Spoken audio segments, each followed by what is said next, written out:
What's up, everybody? We are live once again. Today is Jasmine. I don't know if you read this, but we've just started going live as well with the podcast. So I did it one earlier, but today's kind of like the second official live day. You're the third one. Oh, But okay. yes. So people hopefully will be interacting with us, asking questions, whatever, things like that. But everybody, today we have Miss Jasmine Vital. We Hi. say hi to the people.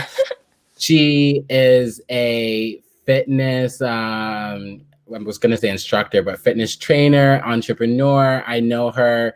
We worked together in the past, and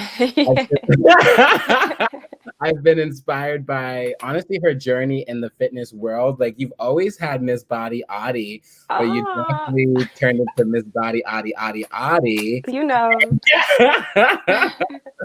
And but please introduce yourself. Let the people know who you are. Hi guys. So yeah, I'm Jasmine Vital. I'm a fitness trainer, influencer, guru. I started my fitness journey a little over 2 years ago, and then from there I started helping other people to achieve their goals. Here in LA, I work as a hair and makeup artist in the TV and film industry, and now I'm jumping into my modeling career. So yeah, a lot going on over Yeah. here. Well, Jasmine, tell us like when did you move to LA? And I would love to know did you plan to get into the fitness world when you first moved out here? So it was kind of like just, me on my own journey. I knew I kind of wanted to become a trainer, but I thought I kind of wanted to do it like on a lower level, like maybe at a gym or something. And then I just people started gravitating towards me. And so I found my first clients, they actually found me. So that's kind of how I got into the whole thing. But I've been in LA for a little over 2 years. I moved in August of 2018. Yeah, 2018. and I just 6 months before, I kind of just like told my family, "Hey, I'm moving." I started. No one, everybody thought I was like bat crazy. No Of one believed course, me. yeah. I told my job, I was like, "Hey, I'm putting in my month's notice. Like I'm leaving on this date." So that's just that. And I kind of just like sold all my stuff in my house, and I got to a point to where I made it to where I had to leave. Like once I made the decision that I was just gonna like make the jump and move to LA, I kind of just left myself no options, like no plan B. I just had to come.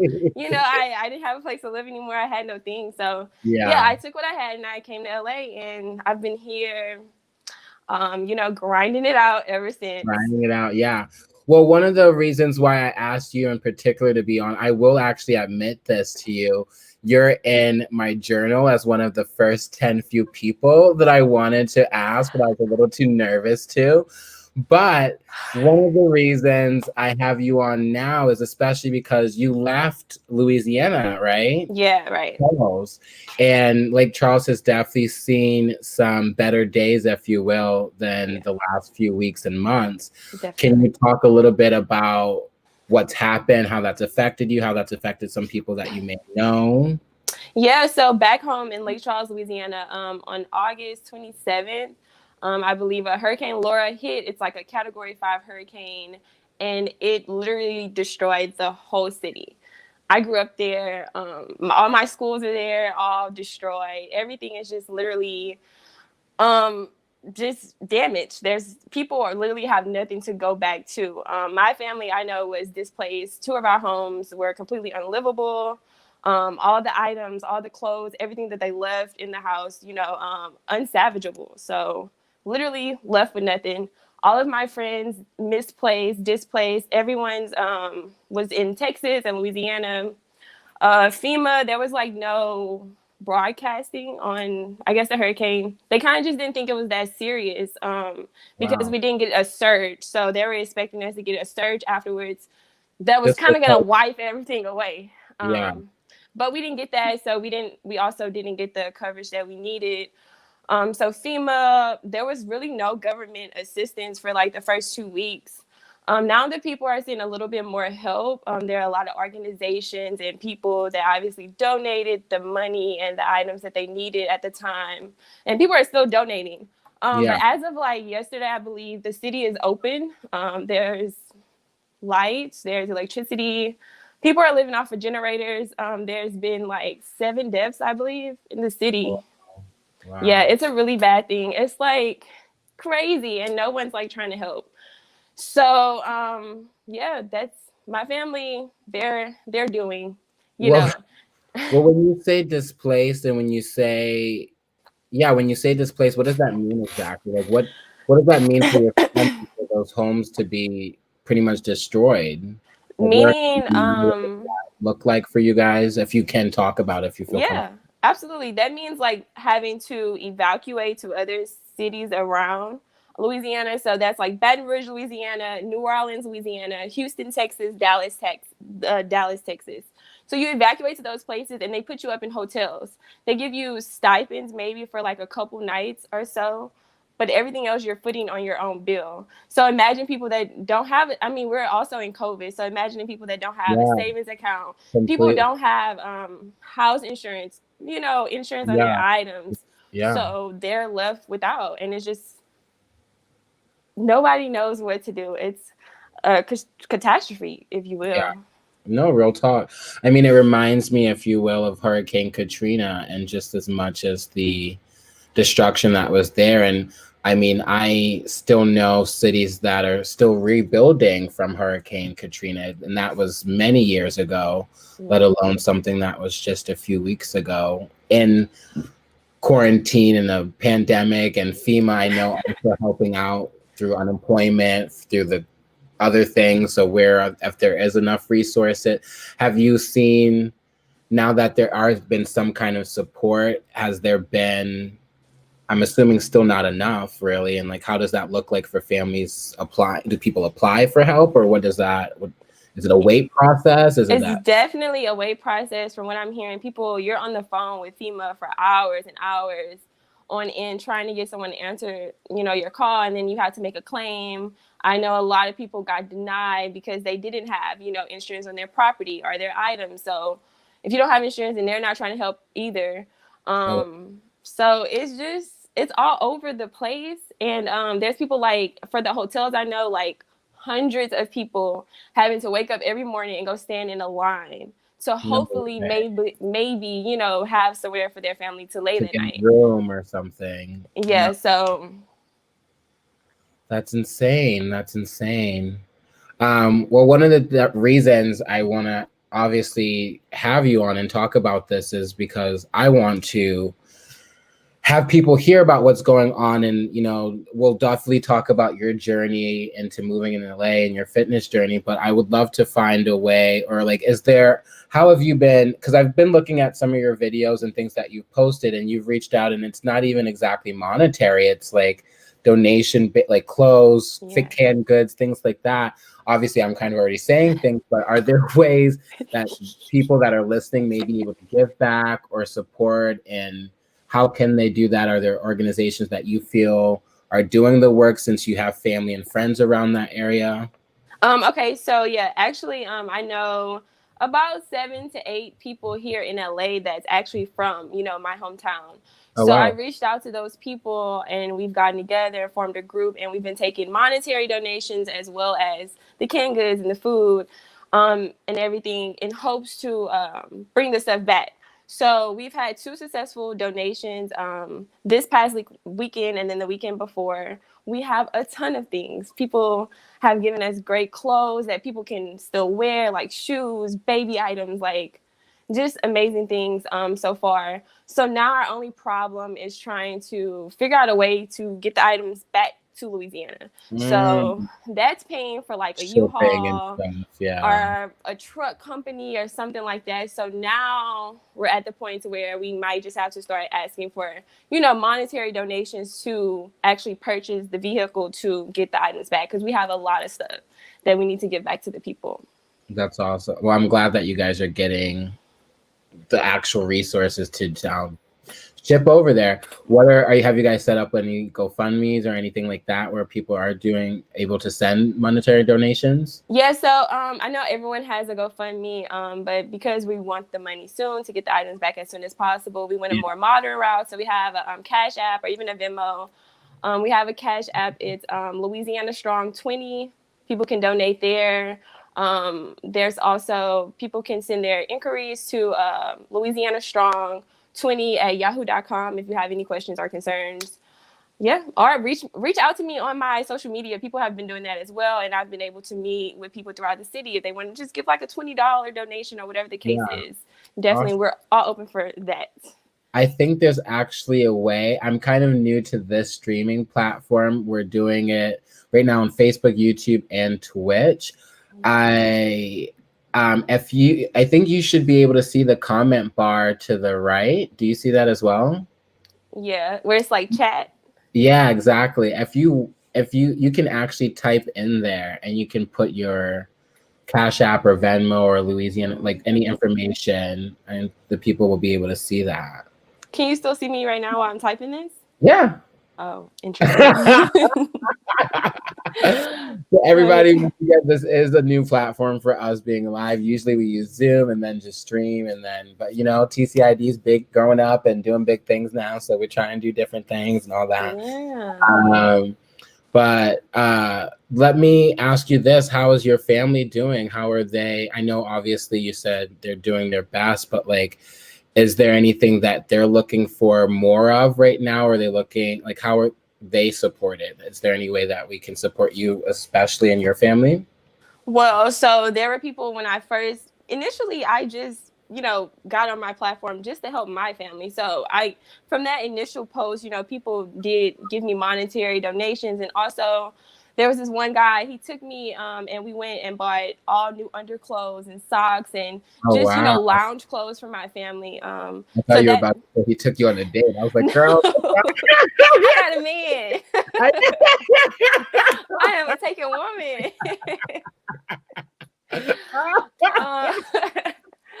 Yeah. But so yeah, my family now they're actually back in Lake Charles. Now that they have lights and stuff. Yeah, they're able to stay in like one of the hotels. Okay. I've been helping them financially and things like that. Hopefully FEMA kicks in any day now. To start picking up on the other things. But yeah, basically just having to live off of their savings and the money that they have, like, which is crazy, is a natural disaster. Especially so I feel like there should be help. Yeah. Yeah. Well, a lot of the podcast is obviously about turning coal moments into diamonds. I feel like this is obviously an example of that. Can you talk a little bit about how you've kind of, especially what I guess inspired you to even start reaching out beyond your own family and your own friends and things like that, but really now you're kind of like thinking about getting a U-Haul and shipping company or something to take a whole load of stuff. I feel like it's kind of turned in a little bit more than what you expected it. Yeah. How has that kind of been? How have you been dealing with all of that? What are the feelings that you've had? Like, how's that been? Have you been inspired by that or motivated or? Definitely motivated. I think it just motivated me to know that people care. Like, to know that people wanted to help me, even people that didn't even know me, people that just follow me on my platform. Like, that meant a lot to me. And I just felt like they would do that for my family. I felt like by reaching out to the other people and getting a bigger audience, we would be able to impact more people. Yeah. So I was just motivated by that. It's been a little stressful because we're in California, and Louisiana is like 2 days away, like 25 hours away. Yeah. So it's a little daunting, but this is great. This is great, and I'm just thankful that I can even help people. I can even help people outside of my family. So because of that alone, I'm going to stick to my word, and we're going to get this done and get all this stuff down to the people. Well, that's good. I'm glad. I'm really grateful that a lot of what I try to preach, and I'm learning more about practice what you preach in 2020 of all years, maybe. But it's really about, I think, caring about other people, if you can, giving back. It's like, it's a full circle, receiving and giving, you know what I mean? And I think I try not to always be so like political, if you will, but I always do try to be in a position of like, reach out if you can give a helping hand. People are out there that do need it. Mhm. And I think now especially is a time of year, I don't want to say time of year, but just like 2020 has given us all reasons Okay, I'm tired. to look at, the person I want to be and where I want to put time and energy and things like that, monetary funds and stuff like that. So I do ask, for the people in Lake Charles, for Jasmine, for her family, for if you can give, to please reach out. I actually just, I saw you posted the Cash App and the Louisiana Strong email and things like that. So I'm actually copying and pasting it now. But guys, please reach out to her on our social medias, whatever you guys can, as far as still, if you're in LA, find her, donate I will Cam. find you. Okay, I will come to you. I can pull up on you. Okay. You will pull up on you, as you heard. And if you are anywhere else, please, whatever you can, figure out a way to do that. But please, Jasmine, talk about what it was like kind of inspiring you to move to LA. I know, especially like leaving friends and family can be really hard. Was that something that you were really like, was that easy for you? That part was pretty easy for me. I've kind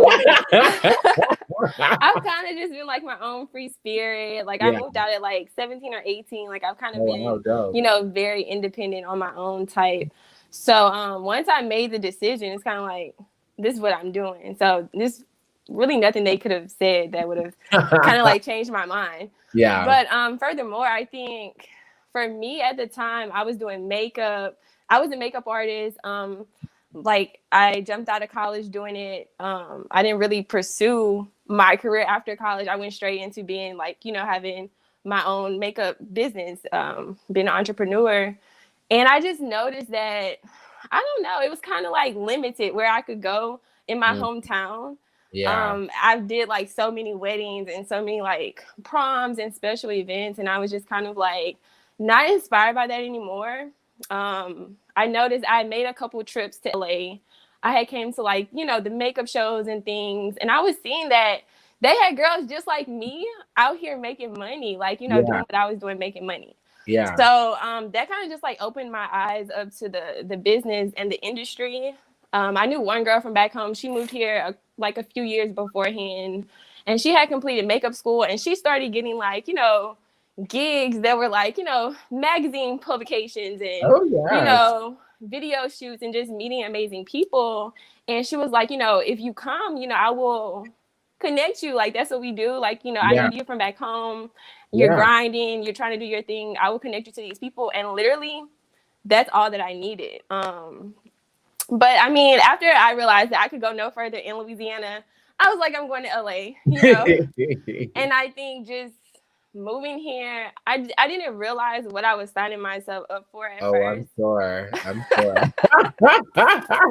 And then everybody's like, well, you can always come back home. But I think in the back of my mind, that just was never an option for me. So once I moved, I was just like, I got to make it. I got to make it work. And did you ever have any, like, what was the experience for you as, I'm assuming Lake Charles is a smaller town compared to LA. What was that like compared to like moving from a smaller town to a big city like LA? Mind blowing. Okay, it was completely.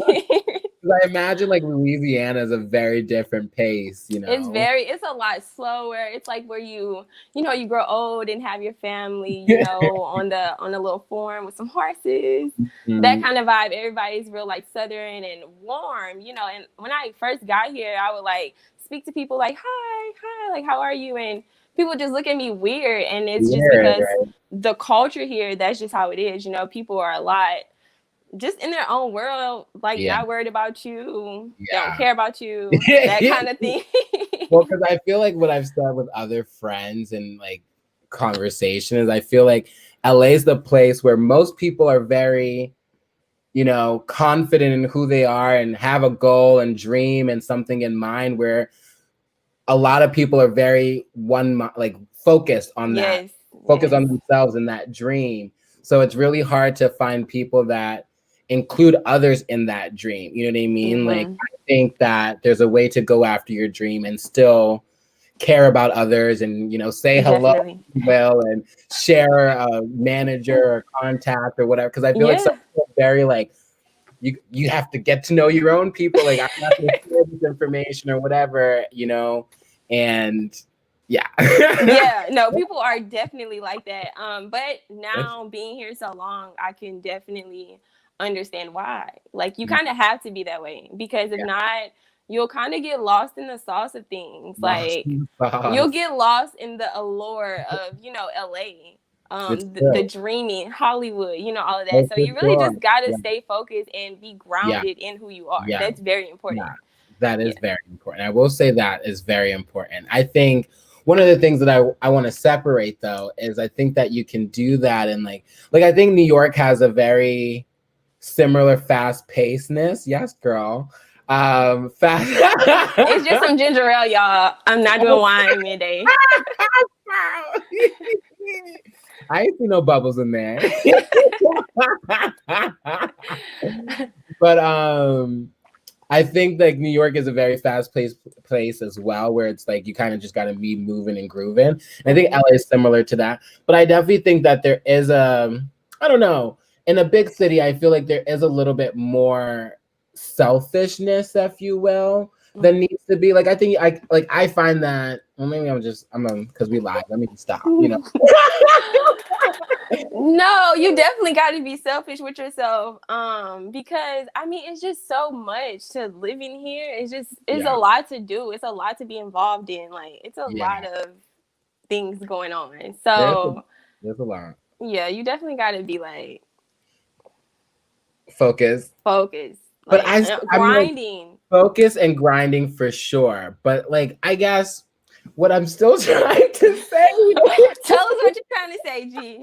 Let us know. It's like, okay, so in my mind, when I first moved here, I felt like some people were very like I've been here almost going on 9 years, and anytime I meet new people, I'm very willing to be like, oh yeah, do this, show up here, go here, like this is where it's really cool to network or da da da da. But I find that some people are very like, well, you're just gonna figure it out on your own and you'll find out, it's like, and that I don't appreciate. Yeah, no. There is a wealth of knowledge that we all can share with each other. Yeah. You know what I mean? Like, I feel like there's enough room for success for everyone that you don't have to like be stingy with that kind of stuff. Because I do think LA is a place where it is like, it's definitely who you know a little bit. You know what I mean? Like, in my last interview, the person was saying like, LA is filled with talented people. So it's not hard to find talented people, but it is hard to find somebody that you want to work with on set for 14 hours, or that you want to actually put in the time and commitment to do a full project with, because that's more important than just the talent, because that's dime a dozen here, That is true. I think I found, and that was something I noticed moving from back home. It's kind of like like you're special. Like, I knew I was special, but then I get here and I'm like, well, everybody's special. We're all super talented. We're all multifaceted. So it's just really about that. And I feel like your character, who you are, knowing yourself, knowing what you're here for, people can also identify with that. They can see that. And I feel like that also helps people want to work with you more, Completely. I think that's a good example with you. I mean, just seeing you and your journey through, like I said, we met through a company that we will not name.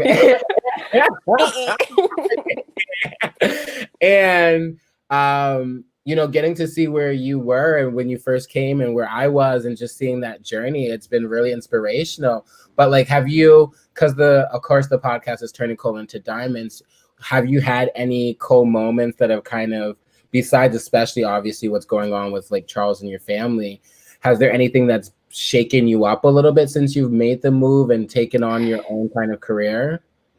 Yeah, absolutely. When I met you, that was a cold moment. I was in a cold moment. I mean, when I first moved here, kind of everything, I didn't really have like things set in stone, but I did have things like laid out. Like, I had a job laid out. I had like where I wanted to live. But literally when I got here, all of that fell through. Like nothing.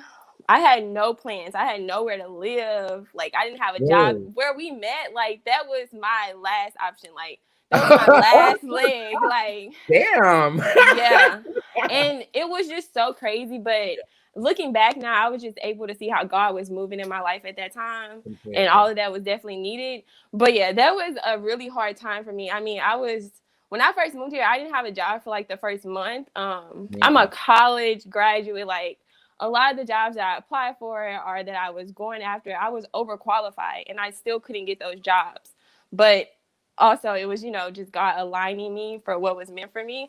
But at the time, I was like, this is crazy. I'm Yeah. living off my savings. I'm going broke. I don't have nowhere to Yeah. live. I don't Yeah. know nobody out here. Yeah. This job is driving me crazy. Yeah. Like, Yeah. this Yeah. is not what I'm supposed to be doing. Yeah. So that was really a cold moment. But I mean, I just kept going. I just kept striving, and I just knew I had faith in what was meant for me. I knew that I was supposed to be here. And you've seen that obviously, and I also, a lot of other people that I've met along my journey here have also seen those things in me. So that's helped me to just stay grounded in who I am, and that's helped to, help me to be more confident in moving forward and knowing that I'm supposed to be doing all these things. Like all of Mhm. this is in alignment with me. Yes. Yes. I love your face right after it too. Like, yeah. I honestly, I truly believe, like, one of the things that I try to always remind myself is what's really meant to be will always be. And like whenever there's an audition or something that I want and then I'm just like stressed about or whatever, I really just leave it. Like I believe in a higher power, the universe is mine, and I always just be like, universe, whatever is meant to be for me, you will give it to me. You know what I mean? Like I just try not to stress about it. Like in moments I do stress, but I that's something that for me works. And I feel like that's something very similar to you, and that mindset of just keep moving forward. Yeah, now don't get me wrong. I have my moments. Like I just recently got out of a rut because Yeah. it's a lot. I mean, I think with COVID and the pandemic and everything that's going on in the world right now, it's just a lot to stay motivated, creatively, and just I don't know. I just was a little unsure in like, what am I supposed to be doing? Like, what Yeah. am I doing moving forward with how the world is, how things Yeah. have changed drastically Yeah. in the industry. So just a lot of uncertainty. But I feel like with the hurricane and me reaching out and doing this whole thing, that's really helped me to feel more grounded in myself and feel more purposeful Awesome. lately. Yeah. Yeah. I always find like when it comes to like artists and things like I guess just artists, like what inspired you to get into like makeup and that craft? Because for me, that's like I as a gay man, I'm obviously queer and like I've like this in the next coming years, I want to learn how to do or like apply makeup or whatever, just because like I've gotten so into RuPaul's Drag Race and stuff Oh. like that. So like what inspired you? Was it like were you inspired first by like modeling and then makeup came, or what, like how did it all kind of transpire? For me, I've been dancing since like the age of 7, and like I've done Yeah. all kind of dance. So usually, like for the recitals and things, you have to be made up. Your face has to be Yeah. made up. So, I in high school, I was like the captain of my dance team, whatever, and I started looking on YouTube. I like fell in love with YouTube and just the tutorials. I'm a real hands-on person. Like I can look at something and then duplicate it. Like I'm that Mhm. kind of person. So I'm like watching these things. I'm like, oh, I can beat my own face. So I started beating my own face, and then my team seen that I could do makeup. So I started beating everybody's face before the games on the Ooh, okay. bus and Yeah. things like that. And then I don't know, like I just realized after I graduated high school, there was a need for that. Like girls started wanting to get their makeup done for like prom and homecoming. That started becoming a thing, or Oh, working at Mac at a counter. yeah. So I did those things, and I gradually just like fell in love with it, and then I was just naturally talented in it. So it's something that I just took to. I really enjoy it. It's something really great about having a person that I don't know sit in my chair and just being able to just let my fingers just do the work, and creating like a masterpiece and helping them, Yeah. find confidence in themselves, like in their natural beauty. So Do you, when people come to you, do they come with like a concept, or do they just like come and make me pretty and then you like you you just go to town, or is there like what happens? Well, for the jobs that I get, usually there's a concept, there's a Yeah, mood board, yeah. there's a look that's already, panned out for the most part. But I guess if I get my own clients or someone, comes to me for like a special occasion or Grammys or, the award shows, they're usually just kind of like, well, this is what I'm wearing. You do what you think looks best. So Oh, I get to like, really just do my thing yeah. and use my artistic opinion. I love that. And so how has this all kind of led into Miss Fitness Trainer, Miss Model, Miss like just everything else? I just love experiences. Like I just love doing new things. I love like pushing myself. What's your sign? I'm a Cancer. What? Yeah, I'm a Cancer. And they're definitely the like I just had a kid on. They're like, do it, work hard, move along. Like we'll also be like kind of quiet and look back and like A check little everything. reserved, yeah. And like, okay. Yeah, Okay. no, that's definitely me. I'm very reserved. But I think I'm more of like the water. Like I just kind of like to feel the excitement of the experiences. So I don't know. I started doing makeup and now I'm on set with these models and I see how they move and things like that. And then people are like, oh well, you have a look. People really fell in love with my natural hair when I moved here. I used to Completely. wear wigs every day. Like I would never leave my house without like weave or extensions of some sort. Really? Yeah, like this was not me, G. This was not me at all until I moved here. And Yeah, yeah, people yeah. I've seen you rock your natural hair a lot, and I'm always in love with it. and people just fell in love with it. And then I just started getting in front of the camera. And then it's like, oh, you're really good at this. So now it's like, oh, well, I want to make it a career. Like Yeah. the price is going up. So I think that's the next step for me. I'm always gonna be a makeup artist, and I'm always gonna, I'm a freelance artist here in LA, so I can kind of like make my own schedule and do things as I see fit. Yeah. But I'm looking to get signed to an agency. I kind of just want to experience that whole thing and see what that leads me to. Yeah. I Yeah. love that. One of the cool things about LA is the ability to really kind of create your own pathway. I mean, a lot of us are really like make our own schedules or have some kind of flexibility. And I think that's one of the things that I really like find as a blessing as being an artist and things like that. Like sometimes I'm like, man, I do like look at my stable friends that buying houses and posting stuff. I'm like, that would be so dope. But I also know how like 9 to 5 their lives are, and like I just know their lives also look a little bit different than mine in the pandemic, and I'm very grateful. Yeah. Yeah, definitely. It does at this That's point. not funny. All of my friends were still working the whole time. Of course. I love every human being, all of them, and I'm also, to each their To own. each his own. Yep, that's it. That's just how it works. But I feel like everybody has a sacrifice. So it's just, what do you want to sacrifice? For me, I'm not willing to sacrifice that time and stuff. Like, I'd Yeah, rather yeah. have the ability to make my own schedule and be creatively free. But some people, they like that structure, and nothing's wrong with that. Completely. And there's no, yeah. So actually, why do you think how did you get into like rocking the natural do more than extensions or wigs or anything like that? Like what was the change in LA versus being back home? Well, first of all, okay, when I was back home, I did the big chop. Like that's after I started my fitness journey, I went through a whole like life change really. So I did the big chop. Like so I was bald headed, and once I moved here to LA, I had been growing my hair out for like a year, I think.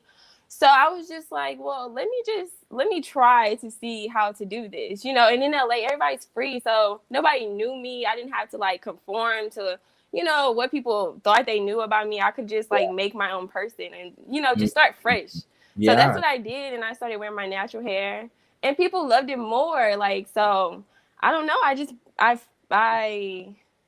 embraced that whole thing. And now I'm me, and I cannot put a wig on my head to this day. Like lately I've been wearing like, the braids and stuff, but I think that's the most I can do right now. Like I couldn't see myself like putting a wig on and like putting extensions in. And I feel like I used to do that so often when I was younger. Maybe I was just like searching for like an identity, like something that felt like me. Yeah. So, and I would switch up my wigs like every week. So one week I have a black wig, one week it's a blonde wig, one week it's curly. Yeah, yeah. And now I'm just looking, nothing's wrong with that, you know, Of nothing's wrong with course. that. But looking back for me, I was just like trying to identify with those different looks, but this is me. I So love it. I love that you're saying that too, because like I've been doing my dreads now for a little over a year. I've been growing my hair for over 2 years now. Mhm. But over the quarantine, I saw a Facebook ad for guy wigs, and I was like, "Oh snap!" Your I boy mean, it's nothing to try it out, you know, try a different look. Nothing wrong with that. You know, I'm a sucker for different looks and shit. Like, Mm-hmm. I'm like, one day I want to be a stripper hoe. Want to be ready for the office one day. Yeah, that used to be me. That used to be me. I mean, every day is something different. um, like I did blue hair at the beginning or kind of middle of quarantine. It's fading now. I've been a little bit like my girl's being COVID conscious now, which not now, she was COVID conscious in my hair the first time, but obviously things have progressed a lot more. So we're just what you got planned? You got anybody? We'll talk after. My October is looking a little busy at the Oh, moment. she can't even fit me in. Yeah, I brought on the podcast. No, I would fit you in. I was gonna say, but I would do it for you, G. Like, so you know, anything for you. But nobody else. Y'all don't hit me up. I don't have time. Don't hit her up for November though. Yeah, November. Yeah. Yeah. Maybe I can move it to November because I have a big birthday coming up in November. So we can, yeah, no, really. You know what I'm saying? November's gonna be my 9-year anniversary in LA. Can you believe that? No, can you believe that? Does it feel like 9 years? No, it does not. I still feel like, girl, I don't even feel like I'm like, no. That's well, crazy. In a good way, it does, but not in the like time frame. Mm-hmm. Like I'm very proud of like what I've accomplished and where I'm at in the 9 years. Mm-hmm. And I'm also like, man, I've been here 9 years, y'all. That's almost a decade, G. Like, right? Yeah, yeah, crazy. Exactly. But I'm still 21, y'all. Okay.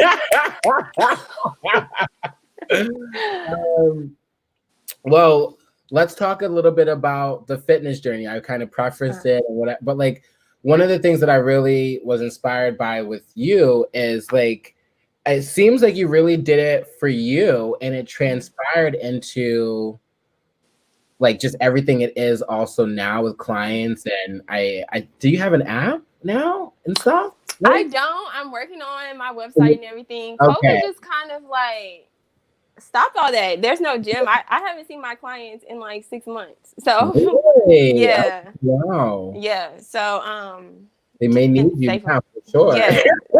definitely. It gave me a lot of time to figure out where I'm going with things. But definitely working on a website. I don't know if I want to continue to take on clients to train them. I'm thinking more about moving over into like the health coach lane. I want to guide people and make sure that the mental is, keeping up with the physical. A lot of people think that, you get fit physically and then you fix everything, but it's not that at all. So just making sure that the mind is in alignment with the body and, that you're completely fit. Your whole lifestyle is fit. So that's what I'm working towards. Style change. It's funny that you say that because right now I'm actually reading this. Like, it's actually right here next to me. I'm actually just sharing this with a friend. Oh, I'm gonna just do it on the podcast. So, sponsor moment. Mary Ann Williamson.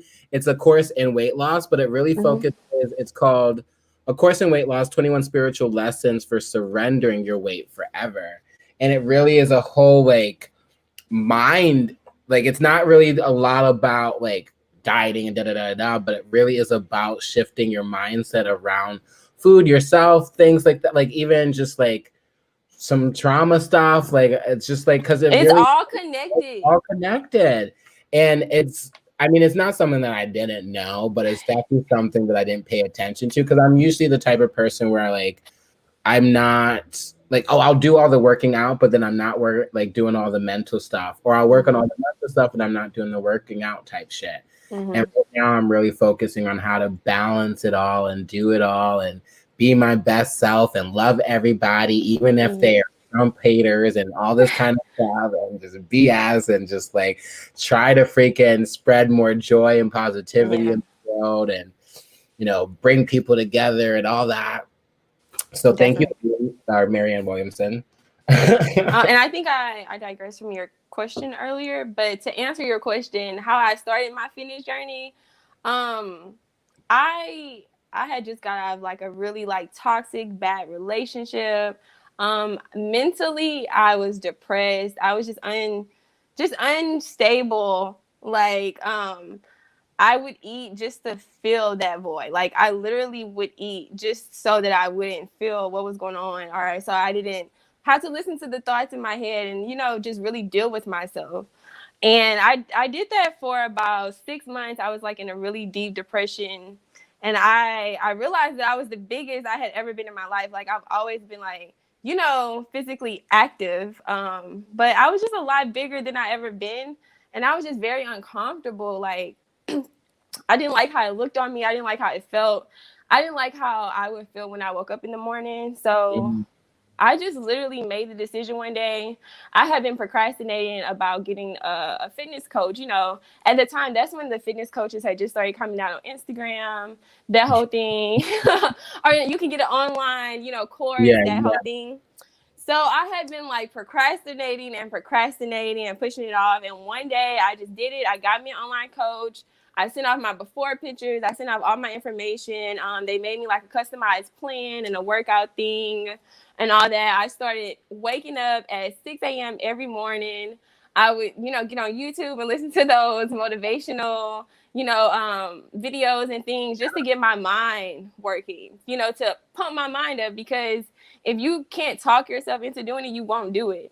Yeah. So literally that's what it was for me. Just a lot of talking myself into it. And then once I got started, like I never turned back. And I think it's like after you make the decision to be healthy, not only like physically, but like completely healthy mentally, and then making sure, you know, you watch what you put in your body, and then also educating yourself about the body and the mind and all of that, and just learning how it's all in connection. I just couldn't go back. I can't go back. Like even now, it's like, you know, once you know what you know, you can't go back. So yeah. I could, you know, sometimes I won't work out for a week or, you know, my diet might fall a little off or whatever. But because my mind, I mentally prepare myself for this journey and I'm, you know, educating myself in that way, I can't go back. Like I would never go back. So that's what's kept me going because you just can't go back. Like once you know better, you just can't go back. So would you say then educating yourself is what really supported a lot of it, or? I think so. Like because at first, when I first got into my journey, it was a lot of frustration. I didn't understand, you know, the carbs. I didn't understand the micros. I didn't understand why I had to eat this and not this. I didn't understand, you know, the digestive system, like just all those things that are in connection. And so I kept like trying and trying, or I kept trying to get fit, thinking, oh, I'm gonna run 1,000,000 miles and I'm gonna be fit. Like, you know, I kept thinking that, and that was just like insanity, you know, just expecting something different from doing the same thing that just wasn't working because I didn't understand why I needed to do certain things, why I needed to eat this, why I needed to go to sleep for 8 hours, you know. But those things really impact your body. Yeah. Like so understanding those things. Sleep for 8 hours. I just wake up hard. I just, no, real talk, like I wake up early all the time and it's like I wish I could sleep in, and it's not like I wake up tired or anything like that because some days I'm just like, oh yeah, I didn't really get that much sleep. But like I just like I'll go to bed at like midnight and just wake up at 6:30. Oh, well, that's good.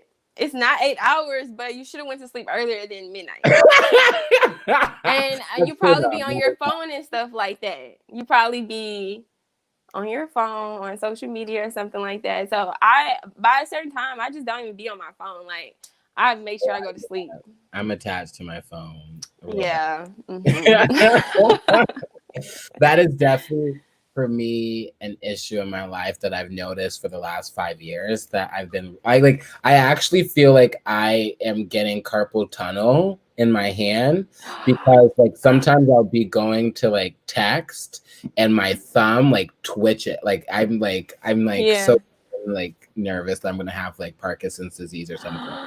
Stop it. Put the phone away. But also, side note, I was watching this documentary on Netflix. I cannot think of the name right now, but it literally was telling us all the science behind social media and Yeah. our phones and why Was we're it the so social addicted. networking thing? What is it? Like social networking or something like that? It was something like that. And it was like all the people that invented Facebook and Twitter Yeah, and yeah, yeah, Snapchat. yeah. That is insane. Because I don't want to see You it. need to watch it. You need I'm to like, watch it. this right now for me. But one of the things before we run, I always ask every guest, is there anything that I haven't asked that you would like to share or talk about real fast? Not real fast, but before we go. Um, I think you pretty much asked me about everything. But I guess I like to say that for anybody that's going through a cold moment, just know that it's only preparation for what's to come. So Mm, just if you have faith in anything, if you have a dream or a vision of something and it gets a little hard, it gets a little rocky, just keep the faith and keep going because it's definitely going to align for the greater good for you. I think it always does that. all right, you heard it, girl. You heard it. You heard it. Well, let me ask you this. I ask every guest towards the end. Well, before I get into that, I do want to just give you a little space to once again talk a little bit about Lake Charles, any donations, any place anybody can support, give back. Once again, if you're just tuning in because we are live, uh, Jasmine and her friends and family and people that she knows in Lake Charles, her neighborhood, was pretty much devastated by Hurricane Laura, correct? Laura? Yes, correct. Hurricane Laura. To me, at least from what I've seen, it is pretty much to the extent like Hurricane Katrina in this area where it's like pretty much they're wiped out, homes are devastated, people are in hotels living out of other friends and families that can support them. So Jasmine has created a space that she's collecting resources here in LA. She's also collecting, I think, monetary funds and donations to give back and support the neighborhoods and people that need things. But Jasmine, really quickly. Yeah, so you guys, we've had like previous fundraiser donation drives, but we're having one more this weekend to collect the last bit of things that we can get in hopes to finally be able to get transportation to get this stuff back to Louisiana. So I've put our Cash App and then I've put our email address. If you guys have any inquiries or concerns, you guys can reach out to us there. But yeah, anything, it doesn't have to be monetary items. We're accepting clothes, unused undergarments, baby items, canned goods, literally anything that can be used, we're accepting. So please don't hesitate to reach out. We're so grateful for anything. Thank you. And that was again unused undergarments. Unused. Now you will be surprised how many people will put their drawers. Once used, not. But thank you guys. We're grateful. We are sorting through the items before we bring everything back. So it's okay. Bring it in the package. Please. Unused. With the tag still on. Yes, please. And then of course we ask every guest at the end of the podcast, we've all heard the quote, be the change that you wish to see. What is the change that you wish to see, Jasmine? And also, how are you going to be that? I think I'm starting to do that right now with this whole, just helping my family back home. I just want to help more. I just want to serve. That's something I put on my vision board. That's something I've, asked God to guide me in doing. So I think that if we all just step back and serve other people, we find our purpose there and we find happiness and true joy, I think. So serve more. I love your little smile after you So answer. yeah, serve more. That's the change I want to see. I want to see people serving. I want to see people being purposeful. Like it's not all about us. It's not all about social media. We're dealing with a lot right now. Everything that's going on in the world. So I think we just need to support, serve, and help each other out. Yes. Yes, ma'am. Yes, Mm-hmm. ma'am. So, because once again we are live, please introduce your socials so people can find you. I know we talked a little bit about like Louisiana Strong, but your actual Instagram and or other social media platforms. Okay, so you guys can find me on Instagram at jasmine.vital, JASMINE.VITAL. You also can find me on YouTube. Just type in Jasmine Vital. My channel will pop up there. The Louisiana Strong, the Cash App is money sign Louisiana Strong 20. The email address again is louisianastrong20@yahoo.com. Vital. And if you ever need some makeup or anything like that done, or you have some jobs or whatever, like Yes, if you guys, I am a makeup artist, so you can check out my website at www.jasminevital.com. oh damn, there it is, there it is, there it is. And of course, you guys already, if you're watching this, listening to this, you know where to find us because you're doing it. But we are TCID Podcast on all platforms. YouTube is TCID Gerard Cole. You can find me personally on all platforms at I am Gerard Cole. But per usual, I always tell people, love you guys. I'm trying to do more of like ending with a positive message. So of course, just try and spread love. Today is actually voter registration day. Pretty much, I think across the board, register to vote. I won't say who to vote for, but I think we all know there's one person in particular that I'm truly there for because out of all things, at least they believe in science and global warming and climate change. And I think that if anything, we should try and protect the only planet that we have all together and love each other more. So register to vote and Yeah. here we go. But as usual, thank you guys for tuning in to another episode of Turning Coal into Diamonds. And make sure you guys keep turning coal into diamonds. Bye-bye. Bye.